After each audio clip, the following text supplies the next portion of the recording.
Welcome to the Daily Star editorial presentation with Bangla meaning, presented by Selim Al Mamun. Now I'm going to begin.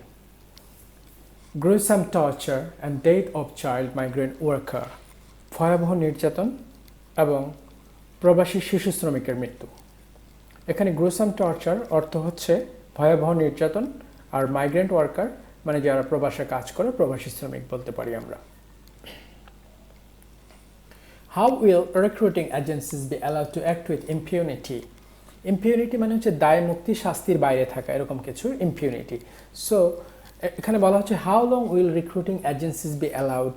কতদিন এই recruiting এজেন্সিগুলোকে যারা লোক বাইরে পাঠায় সেই এজেন্সিগুলোকে বলা হচ্ছে রিক্রুটিং এজেন্সি, কতদিন এরকম দায়মুক্ত থাকবে? How long will recruiting agencies be allowed to act with impunity? A report in the Daily Star yesterday revealed that the horrific sexual abuse and torture is faced by female Bangladeshi migrant workers. Some of them children in the hands of their Saudi employers and even their Bangladeshi recruiters.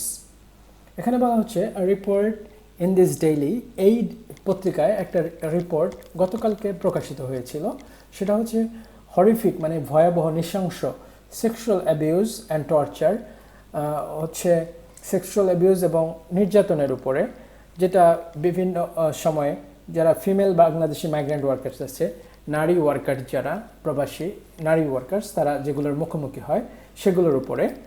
Some of them children, তাদের অনেকেই আছে ছোট ছোট ছেলে মেয়ে, in the hands of Saudi employers, যারা Saudi employer বলতে যারা সৌদি নিয়োগকর্তা, তাদের হাতে এরকম নির্যাতনের শিকার হয়।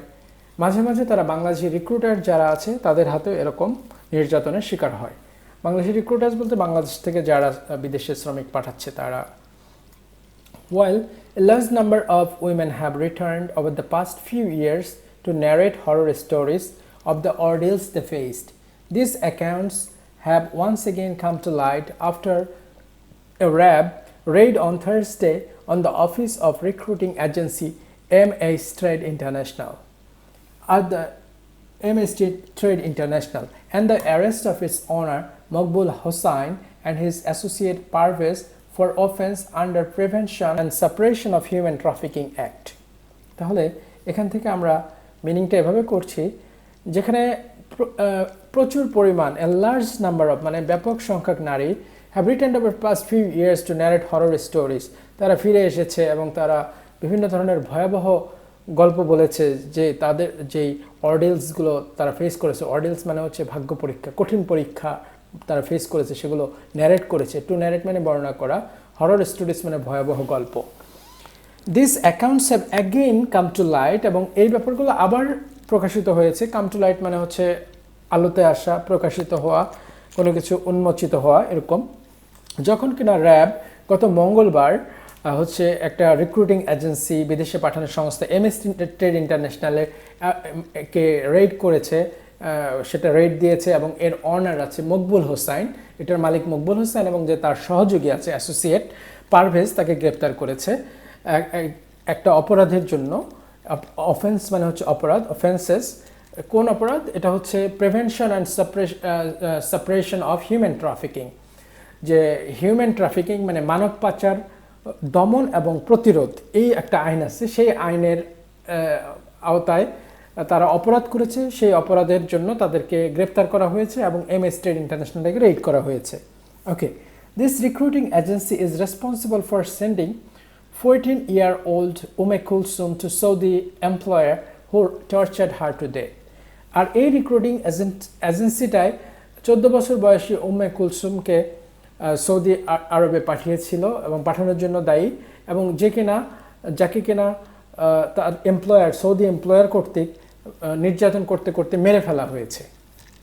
This is not the first case of MS trade international trafficking women into what they can only be described as slavery in Saudi Arabia, যে এটাই শুধুমাত্র MS ট্রেড ইন্টারন্যাশনালের প্রথম নারী পাচারের ঘটনা নয়, হিউম্যান ট্রাফিকিং এর ঘটনা নয়, যেটাকে শুধুমাত্র সৌদি আরবিয়াতে তারা দাসত্ব করার জন্যই পাঠায়, এরকম ঘটনা কিন্তু এটা প্রথম নয়।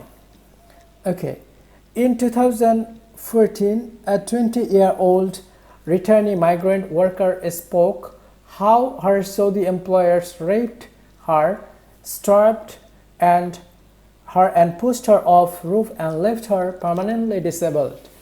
তো এখানে বলছে যে 2018 সালে 28 বছর বয়সী একজন নারী রিটার্নি, মানে যিনি ফিরে এসেছেন এরকম একজন ওয়ার্কার, তিনি একটা ঘটনার বর্ণনা দিয়েছিলেন। তিনি বলেছেন যে কিভাবে তার এমপ্লয়ার কর্তৃক তাকে রেপ করা হয়েছে এবং ছাদ থেকে ফেলে দিয়ে তার হাত পা ভেঙে ফেলেছে।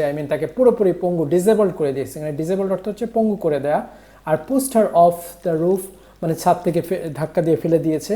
আর তাকে হচ্ছে স্টার্ভড, এখানে STRVD, এই স্টার্ভ মানে হচ্ছে না খাইয়ে রাখা, অনাহারে রাখা, তাকে অনাহারে রাখা হয়েছিল। সেই বিভৎস গল্পগুলো সেই 28 বছর বয়সে একজন রিটার্নি সেটা বর্ণনা করেছেন। ওকে, she also spoke of her being raped by a local recruiting agent of MS Trade International and claimed that the arrested recruiting agent Maqbul knew of her plight and chose to do nothing about it. তো সে আরও বলেছে এটা যে সে MS Trade International কর্তৃক একজন agent বা দালাল কর্তৃক তাকে রেপ করা হয়েছিল এবং আরও দাবি করেছে যে সে বিদেশে যাওয়ার পরে তার ভাগ্যে কি আছে। প্লাইট মানে হচ্ছে দুঃখ দুর্দশা। তার যে এরকম দুঃখ দুর্দশা হবে বিদেশে যাওয়ার পরে, সেটা কিন্তু মকবুল, MS ট্রেড ইন্টারন্যাশনালের যে মালিক মকবুল, তিনি কিন্তু আগে থেকেই জানতেন, বাট তিনি এই ব্যাপারে কিছুই করেননি। Choose to do nothing about it, মানে এই ব্যাপারে তিনি কিছুই করেননি। The daily star reporter also spoke to other women who recounted similar stories of sexual abuse and starvation, alleging that the recruiting agency was fully aware of the circumstances. তো daily star reporter আরও অনেকের সাথেই, অনেক নারীদের সাথেই কথা বলেছেন যারা একই ঘটনা বারবার করে বর্ণনা করেছেন। রিকাউন্টেড সিমিলার স্টোরিজ মানে একই ঘটনা পুনরাবৃত্তি করা বা একই ঘটনা বারবার বর্ণনা করা। তো এরকম অনেক নারীদের সাথে কথা বলেছেন যারা একই ঘটনার কথা বারবার করে বলেছেন, বিশেষ করে যে সেক্সুয়াল অ্যাবিউজ এবং এই স্টারভেশন, যেখানে যৌন নিপীড়ন এবং এই না খাইয়ে রাখা, এটা একটা কমন ঘটনা সেখানকার। আর alleging that the recruiting agency was fully aware of the circumstances, এবং অভিযোগ করেছেন যে রিক্রুটিং এজেন্সিগুলো, বিশেষ করে লোক পাঠানোর যে সংস্থাগুলো, সেই যে অবস্থা, সার্কামস্টেন্সেস মানে পারিপার্শ্বিকতা বা অবস্থা, সেখানকার পারিপার্শ্বিক অবস্থা বা ঘটনাবলী সম্পর্কে তারা পুরোপুরি ওয়াকিবহাল, মানে তারা পুরোপুরি ব্যাপারগুলো জানেন, তারপরেও তারা কোনো এ ব্যাপারে কিছু বলেন না আগে থেকে বা কোনো উদ্যোগ নেন না। Okay, not only did MS Trade International look the other way, most of these women did not even receive their full wages after the torture they faced. তো MS International যেটা আছে সেটা অন্য পদ্ধতি শুধু অবলম্বন করে না, তারা বরং এমনও করে যে নারীরা এরকমভাবে টর্চারের শিকার হয়, নির্যাতনের শিকার হয়, তারা যে তাদের পূর্ণ ওয়েজটা পাওয়ার কথা, পুরো স্যালারিটা যে পাওয়ার কথা, সেটা পর্যন্ত তারা পায় না। Given that some of these allegations were made as early on as 2017, বলা যায় যে বা উল্লেখ করা যায় যে এ ধরনের অ্যালিগেশনস মানে হচ্ছে অভিযোগ, এ ধরনের অভিযোগ 2017 সালের শুরু থেকেই করা হয়ে আসছে। Why was MS Trade International allowed to continue to recruit migrant workers and send them abroad? তো 2017 সালে এরকম অভিযোগ পাওয়ার পরও কেন MS ট্রেড ইন্টারন্যাশনালকে এরকম মাইগ্রেন্ট ওয়ার্কার্স যারা প্রবাসী শ্রমিক তাদেরকে পাঠানোর অনুমোদন দেওয়া হচ্ছে MS ট্রেড ইন্টারন্যাশনালকে, এটা question. Why was their office only raided in 2020? কেন তাদের অফিস এই 2020 এসে রেইড করা হলো? এর আগে কি এরকমটা সময়টা ছিল না? 2020, it is too late. How did the agency manage to convince official from bureau of manpower employment and training, BMET, সরকারিভাবে লোক পাঠানোর জন্য যে সংস্থা সেটাকে বলা হচ্ছে bureau of manpower employment and training, এটার অ্যাব্রিভিয়েশন হচ্ছে BMET। তো BMETর অফিসিয়ালসদেরকে, সরকারি কর্মকর্তাদেরকে কিভাবে এই এজেন্সি ম্যানেজ করলো, এটাও একটা প্রশ্নের বিষয়। Whose immigration clearance is required to send workers abroad, এবং বিদেশে কোনো শ্রমিক পাঠাতে যাদের ক্লিয়ারেন্সের দরকার হয়, এই সংস্থা BMET সংস্থা থেকে অবশ্যই ক্লিয়ারেন্স দিতে হয়, এবং এটা অবশ্যই কোনো না কোনো কর্মকর্তার সাথে যোগসাজশের মাধ্যমে নিয়েছেন। The 14 years old child made the minimum age requirement for migrant workers, যে একটা 14 বছরের মেয়ে কি করে যে একটা বয়সের যে লিমিটেশন আছে সেটা কিভাবে মেট করতে পারে। 14 বছর বয়স তো 14 বছর বয়সী কোনো শ্রমিককে বিদেশে পাঠানো যায় না, বাট কিভাবে এই কুলসুমকে বিদেশে পাঠানো হলো এটাও একটা প্রশ্ন। Why did BMET allegedly ignore the family's request to bring Kulsum back home? কেন BMET সরকারিভাবে লোক পাঠানোর যে সংস্থা BMET সেটা ইচ্ছা করেই, অ্যালেজলি মানে ইচ্ছা করেই কেন ইগনোর করলো, অবহেলা করলো ফ্যামিলিস রিকোয়েস্ট? কুলসুমের ফ্যামিলি রিকোয়েস্ট করেছিল কুলসুমকে দেশে ফিরিয়ে আনার জন্য বারবার, কিন্তু BMET সেটা অ্যালেজলি ইচ্ছাকৃতভাবে সেটা ইগনোর করেছে, অবহেলা করেছে। Why are so many recruiting agencies still out of the purview of the law? কেন এখনও so many recruiting agencies মানে শত শত অনেক যে লোক পাঠানোর এজেন্সিগুলো আছে সেগুলো কেন এখনও আইনের আওতার বাইরে, যারা এরকমভাবে লোক পাঠাচ্ছে এবং সেই লোকগুলো বিদেশে গিয়ে বিপদে পড়ছে? Despite trapping Bangladeshi citizens in condition of slavery in foreign countries, বিদেশে আমাদের দেশের যে লোকজন আছে সেগুলোকে দাসত্ব করতে পাঠানো সত্ত্বেও, মানে এখানে হচ্ছে ডিসপাইট মানে সত্ত্বেও, ট্রাপিং মানে ফাঁদে ফেলা বাংলাদেশি নাগরিক, ইন কন্ডিশন অফ স্ল্যাভারি মানে হচ্ছে দাসত্বের মতো অবস্থায় ফেলে দেয়া ইন ফরেন কান্ট্রিজ, বিদেশে। তাহলে বিদেশে দাসত্বের মতো অবস্থায় ফেলে দেওয়ার পরেও বাংলাদেশি নাগরিকদের এ সকল রিক্রুটিং এজেন্সি কেন এখনও আউট অফ দ্য পারভিউ, আওতার বাইরে আইনের? এটা এখানকার কোয়েশ্চেন।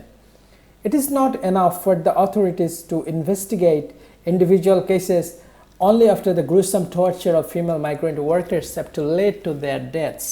বলছে যে অথরিটির জন্য, কর্তৃপক্ষ যারা আছে তাদের জন্য এটাই শুধুমাত্র যথেষ্ট নয় যে তারা একটা ঘটনার ইনভেস্টিগেট করবে, যখন একটা মারাত্মক ঘটনা ঘটে যাবে, যখন একটা ভয়াবহ নির্যাতন হবে বিশেষ করে ফিমেল মাইগ্রেন্টসদের উপর, নারী যারা আছে শ্রমিক আছে বিদেশি তাদের উপরে, এবং তাদেরকে মেরে ফেলা হবে, তখনই যে শুধু তদন্ত করা হবে, অন্যান্যগুলো তদন্ত করা হবে না, এটা কিন্তু যথেষ্ট নয়। ওকে, এখন বলা আছে the Nexus of recruiting agencies and corrupt officials that allows trafficking through legal migration channels must be dismantled. Nexus মানে হচ্ছে যোগসাজশ, the nexus of recruiting agencies and corrupt officials, যে রিক্রুটিং এজেন্সিস আছে এবং করাপ্ট অফিসিয়াল আছে। এখানে recruiting agency বলতে যারা লোক পাঠাচ্ছে বেসরকারিভাবে, আর করাপ্ট অফিসিয়াল ওই BMETর করাপ্ট অফিসিয়াল, এদেরকে বলছে। এদের মধ্যে যে যোগসাজশ এই ট্রাফিকিংয়ের ক্ষেত্রে লিগাল চ্যানেলে সেটাকে অবশ্যই সেটার রহস্য বা সেটার দিকটাকে ডিসমেন্টাল করতে হবে, মানে উন্মোচন করতে হবে। The authorities must act quickly, authority বা কর্তৃপক্ষকে অবশ্যই দ্রুত কাজ করতে হবে before more Bangladeshi women get swallowed up into the abyss of violence and torture. Bangladeshi অনেক নারী এই এরকম নির্যাতন জুলুমের অতল গহ্বরে হারিয়ে যাওয়ার আগেই অথরিটিকে, সংশ্লিষ্ট কর্তৃপক্ষকে এ ব্যাপারে দ্রুত পদক্ষেপ নিতে হবে। এখানে দ্রুত পদক্ষেপ নিতে হবে। The authorities must act quickly, authorities must act quickly before more Bangladeshi women get swallowed up. Swallowed up মানে হচ্ছে কোনো কিছু গ্রাস করা, কোনো গ্রাস করে ফেলা। ইনটু অ্যাবিস, অ্যাবি মানে হচ্ছে অতল গহ্বর, যেটার কোনো তলানি নেই, যেটার কোনো তলা নেই, এরকম ভয়ঙ্কর খাতকে অ্যাবি বলা হয়, অ্যাবিস। অ্যান্ড ভায়োলেন্স মানে জুলুম বলতে পারি আমরা, এবং টর্চার বলতে হচ্ছে নির্যাতন। এবং এই জুলুম নির্যাতনের যে ভয়াবহ গহ্বরে নারীরা সোয়ালোড আপ হওয়ার আগেই, তাদেরকে গ্রাস করার আগেই অথরিটিকে পদক্ষেপ নিতে হবে। সো আজকের ভিডিওর আন্ডারলাইন্ড ওয়ার্ডস অ্যান্ড ফ্রেজেসগুলো আপনারা আবারও রিভাইজ করে ফেলবেন। আশা করি এখান থেকে আপনারা কিছুটা হলেও উপকৃত হবেন। আপনারা উপকৃত হলেই আমার প্রচেষ্টা সার্থক হবে, কারণ আমি নিজে প্র্যাকটিস করছি, সাথে যদি আরও দু একজনকে নিয়ে শিখতে পারি, and that is the good thing I really want to make happen. এবং এটাই ভালো কাজ যেটা আমি সবসময় করতে চাই, because I want to learn with people, I want to learn together. Thank you for watching the video till the end. See you with another editorial video shortly. Till then, stay well, stay fine, and stay happy. Bye.